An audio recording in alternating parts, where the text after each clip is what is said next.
Some secrets are so dangerous, even silence can't protect you. Behind North Korea's polished facade, the marble plazas, the synchronized parades, the official smiles presented to the world, there is a parallel world that most people never see. A world where even the regime's most trusted servants live in constant fear. Where a man can spend 20 years serving his country with perfect loyalty and still wake up one morning to find that loyalty counts for nothing. He was one of the chosen few. A career diplomat. A man who had studied English for a decade. Who had passed background screening so rigorous that even his neighbors' neighbors were interviewed. He wore a suit to work instead of a military uniform, carried a diplomatic passport, and sat across the table from foreign officials in conference rooms with central heating and bottled water. By any measure inside North Korea's system, he had made it. And then, one telegram changed everything. Tonight, for the first time, he breaks his silence not from behind a curtain, not with his face blurred, but with his real story. This is what it looks like when someone who was supposed to be a true believer finally stops believing. This is his story. My name is Sung-Jin Kwon. I am 44 years old, and I live in Seoul. I serve as a research fellow at a think tank that studies North Korean affairs, and once a week, I walk past a subway station with a coffee in my hand, and I still catch myself noticing the exit signs, the way they're clearly labeled in both Korean and English, the way nobody stops me and asks where I'm going. That small thing, nobody asking where I'm going, still gets to me after 3 years. I once served as a first secretary at North Korea's mission in Western Europe. 7 years I spent there. 7 years of translated diplomatic cables, consular reports, and twice-yearly trips back to Pyongyang for ideological refresher sessions. My wife, Hae-won, was with me. My daughter, Jie, who was 12 when we first arrived, and 19 when everything fell apart, she was with me too. That we all made it out together is the part I still can't fully believe. Let me take you back to where this started, not the escape that came later. Let me take you back to the beginning, to the morning I received my posting and thought I was the luckiest man in the country. It was 2016. I had been working in the Ministry of Foreign Affairs for 11 years at that point, stationed domestically, processing documents, attending political study sessions, doing everything right. My sunbun. The family background classification that determines your place in North Korean society was solid. My grandfather had been a partisan who fought alongside Kim Il-sung. That one fact had opened doors for 3 generations of our family. When my supervisor called me in and told me I was being considered for overseas deployment, I didn't speak for about 10 seconds. Overseas posting was not something you applied for. It was something the system chose you for, and the choosing could take years, sometimes decades. Some people spent their entire careers hoping and never got there. I sat across from him and thought 20 years of effort, and it's finally paying off. The screening process lasted 8 months. Background checks on my parents, my wife's parents, my wife's cousins. Interviews at the State Security Department, a medical examination, ideological assessments, and throughout all of it, Hae-won and I barely spoke about it at home because we always knew, that the apartment walls were thin, and thinness was its own kind of surveillance. When the assignment came through, I sat at our kitchen table in Pyongyang and told Hae-won quietly. She covered her mouth. Jie was 8 years old at the time and didn't fully understand, but she saw her mother crying, and she started crying too. And I had to explain to her that these were the good kind of tears. We arrived in Western Europe in the spring. I won't give the specific city name here even now. I'm careful about certain details, because the people I dealt with are still operating, and some of my colleagues who stayed behind may still be watching.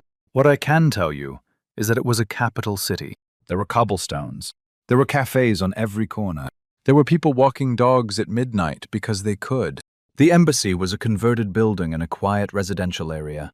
I shared an office with 2 other diplomats, and within the first week, I understood the rhythm of the place. Every morning, before anything else, we read the official cables from Pyongyang. Every evening, before going home, we filed our daily reports, who we had spoken to, what had been discussed, Any notable observations? Our personal phones were monitored. Our internet access was routed through a server that logged every query. And within the compound, there was a political officer, not officially called that, but everyone knew his role, whose job was to watch us. That last part sounds extreme when I say it out loud here in Seoul, but inside that system, it seemed completely normal. It was the water we swam in. You didn't resent the surveillance any more than you resented breathing. It was simply the condition of existence. The first real fracture happened in the second year. Not a dramatic moment. Nothing like a document being slipped under my door, or a whispered conversation in a parking garage. It was slower than that, and in some ways more devastating. GA had enrolled in the local international school. We had been permitted to bring her, which was not always the case. Many diplomats had to leave their children in Pyongyang, effectively as insurance against defection. The fact that we were allowed to bring GA together was something I had taken as a mark of trust. I understood later what it really meant. I was considered low risk. They thought I'd never leave. Gia came home one Friday in October.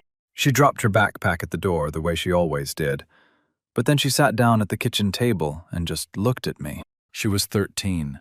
She had her mother's eyes. Appa. She said she still called me Appa, the Korean word for dad. My teacher showed us a documentary today about North Korea. I kept my face completely still. That was a skill I had developed over a decade in the foreign ministry. The ability to go neutral on command. What kind of documentary? I asked. About the camps, she said. The political prison camps. I told her the documentary was made by enemy forces. I told her it was propaganda designed to undermine our nation's dignity. I told her the people in the documentary had been paid to lie. I said every word I had been trained to say, in exactly the tone I had been trained to use. And Gia looked at me and said, very quietly, "But Appa, do you actually believe that?" I didn't answer her. I told her to go wash up for dinner, and that night, after she was asleep, I sat in the kitchen for a long time in the dark. The thing about living in a Western city as a North Korean diplomat is that the truth doesn't come at you all at once. It comes in pieces. A news article on a newsstand.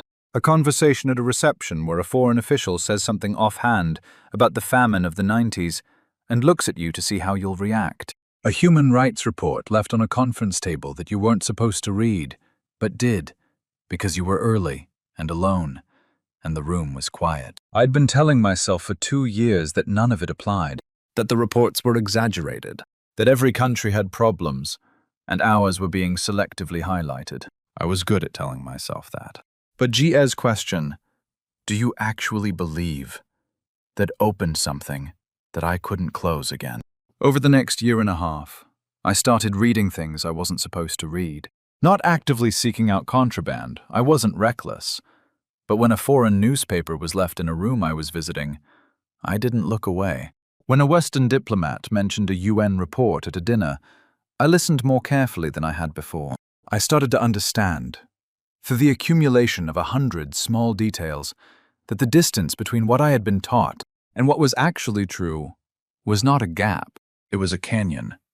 The worst part was the loyalty funds. Every month, a portion of our salaries, a substantial portion, was remitted back to Pyongyang. This was standard practice. We called it a contribution to the nation. I had never thought much about it, but in my 5th year, I processed a remittance document that made me pause. The amount being collected from our small mission, combined with what I knew about the amounts from other postings, painted a picture I found impossible to ignore. The funds weren't going to hospitals or schools. The cables that filtered through our office made that abundantly clear. I told Haewon some of what I was thinking one night. We were walking outside. I had started to make a habit of discussing certain things outdoors, away from walls, and I didn't say everything, but I said enough. She walked next to me for a while, without speaking. Then she said, "I know. I've known for a while. I just didn't know if you knew." We had been married for 16 years, and we had never had that conversation. That was the night we actually started talking. The recall telegram arrived on a Thursday in March. I was in my office, and my assistant placed the printed cable on my desk. I read it twice. It was a standard administrative order, the kind that came through occasionally for personnel rotation. Sung Jin Kwon, and family to return to Pyongyang within 60 days. Reason given: routine rotation, additional assignment pending. There was a second reason listed, one that was framed as consideration for our family. Ji-e would be turning 19 in 4 months, and she was approaching the age at which she would need to register for university placement in Pyongyang. The cable noted that arrangements had been made at Kim Il-sung University's Department of International Studies, a place of great honor. It would be a shame, the cable implied gently, for Ji-e to miss her enrollment window. I placed the cable face down on my desk and stared at the wall. I knew what this was. It was not concern for Ji's future. It was a leash. Once Ji was enrolled in Pyongyang, she would stay in Pyongyang, which meant we would return. Which meant I would spend the rest of my career doing what I had always done: translating cables, filing reports, attending study sessions, remitting funds, except now I would do it knowing everything I knew. That evening, I didn't go straight home. I walked for an hour through the city streets. It was early spring, and the light lasted late. The kind of long northern evening that I had come to love without realizing it. People sat outside at cafe tables with their coats still on, refusing to let the cold drive them inside, because the sun was finally out, and they wanted every minute of it. I watched them, and I thought about Ji, who had started speaking in the local language with a fluency that still surprised me, who had a best friend from a Lebanese family who brought homemade food to school on Fridays, who had told me 2 weeks earlier that she wanted to study medicine. I thought about what medicine looked like in Pyongyang. I went home and I told Haewon about the cable. She was standing at the sink, and she didn't turn around for a long moment. Then she dried her hands and turned to face me. "What are we going to do?" she asked. "I don't know yet," I said, "but I need you to trust me." She nodded, and that was enough. What happened over the next 3 weeks, I can only describe as the most precise and terrifying period of my life. Every decision had to be made indirectly. Every conversation held with the awareness that it might be overheard. Within the embassy, I continued working normally. I filed reports. I attended briefings. I remitted the monthly loyalty funds. I replied to the recall telegram with a standard acknowledgement and began the nominal paperwork for our return. And in parallel, I began to think about the South Korean embassy. I want to be clear about something here, because I've been asked about this many times. I did not walk up to the South Korean mission and knock on the door. That's not how it works. And anyone who has lived inside North Korea's system understands why. The risks of a direct approach of being seen, of being reported by a North Korean intelligence officer operating in the same city, of miscalculating who to trust. Those risks were severe enough to make direct contact feel almost suicidal. What I did instead was carefully engineer an indirect path. There was a multilateral conference that month at which both North Korean and South Korean officials were technically present, not in the same room, but in the same building. During a break in proceedings, I went to the men's restroom, and I wrote a note on a card from my jacket pocket. It was very short. It contained my name, my position, and a number. Not a phone number, a figure. The number of days remaining before my required departure. I left it in an envelope tucked into the frame of a bulletin board outside the conference center. I had made a judgment, one I have replayed 1,000 times since, about who would likely see it and when. 48 hours later, I received a call on a payphone I had identified in advance. The voice on the other end spoke Korean with a Seoul accent. The conversation lasted less than 4 minutes. Over the following 10 days, I met twice more with a contact I will only describe as a professional. He was calm, specific, and brief. He did not promise me anything extravagant. He told me what the process would involve, what the risks were, what I needed to do, and what I needed not to do. He gave me a set of instructions for the day of departure. He told me that once we moved, we would not be able to stop. I told him I understood. I told him we had one daughter, and that she would be with us. He said, "All 3 of you, together, will get out." Those words. I held on to those words for 10 days like they were oxygen. The hardest conversation of my life was not with the contact. It was with Ji. It was a Sunday afternoon, and Haewon and I sat down with her in the living room. and I told her in the most careful language I could manage, without naming what we were doing, using only implications and implications of implications, that we were going to change our plans, that we were not going back to Pyongyang, that what happened next would be frightening, and she needed to stay very close to us and do exactly what we told her. Jia was quiet for a long time. Then she looked at me and said, "I knew something was happening." "When did you decide?" "The night I got the recall cable," I said. She nodded slowly. "What about Harabyoji? What about your parents?" I had already asked myself that question in every form it could take. My father was 68.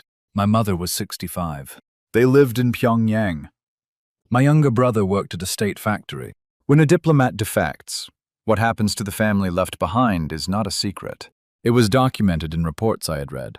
Interrogations, surveillance, possible reassignment to rural areas. In severe cases, worse. I told Jie the truth, because she was old enough to know it. "They will be investigated," I said. "Probably punished. I don't know how severely. I have to live with that." She didn't say anything else. She put her hand on top of mine. The day we left, we dressed normally. We packed only what we would have packed for a short diplomatic trip, 2 bags each, nothing that would signal finality. I carried a leather briefcase I had carried to work every day for 7 years, because I wanted everything to look exactly the way it always looked. Haiwan wore the coat she wore to every formal function. Jie had her school backpack over one shoulder. At the embassy, I filed the last reports of my tenure. I shook hands with my colleagues. I had a cup of tea with the deputy chief of mission, who told me it had been an honor to serve with me. I told him the same. I meant it, in some complicated way that I still don't fully understand. The political officer, the one who watched us, stopped me in the corridor as I was leaving. He was a small, precise man who had never given me trouble. He asked if I was looking forward to returning to Pyongyang. "Of course," I told him. "It'll be good to be home." He nodded. He wished me a good journey. He shook my hand. I walked out of that building for the last time, with my hand still tingling from his handshake, my briefcase in my other hand, and my heart hammering so hard I was convinced it was audible. What followed was a movement across borders that I have agreed not to describe in detail, both to protect the people who helped us and to avoid compromising methods that may still be in use. What I can tell you is this. It took 4 days. It involved 3 countries. There were 2 moments where I was genuinely uncertain whether we would make it. And in both of those moments, what kept me moving was looking at Jie's face. She was frightened. She was also magnificent. She did not once complain. On the 4th day, in a room I can only describe as nondescript, in a building I was not told the name of, a man entered and spoke to me in Korean. He said, "Mr. Kwon, you and your family are safe. You are under the protection of the Republic of Korea."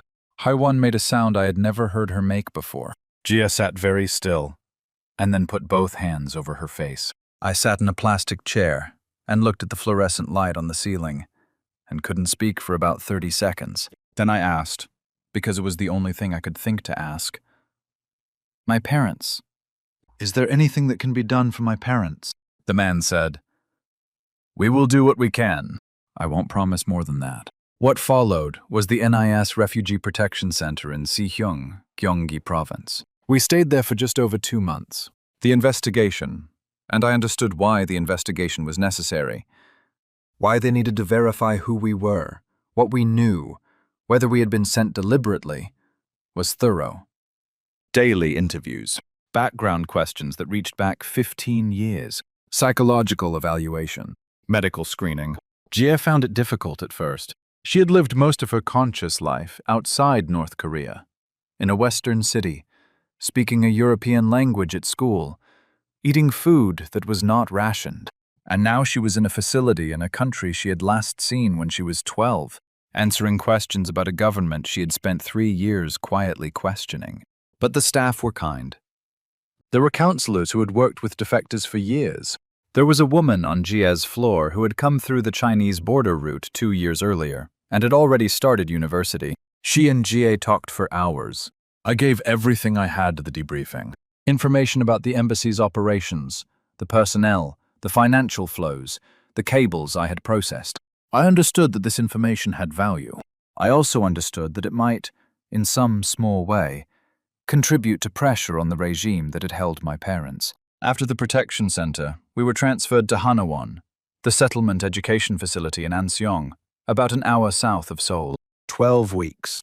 Every day a new category of things I hadn't known were possible. How to use an ATM, how to sign a lease, how the subway map worked, how to register at a hospital without a work unit authorizing the visit. I'm a reasonably in Thae.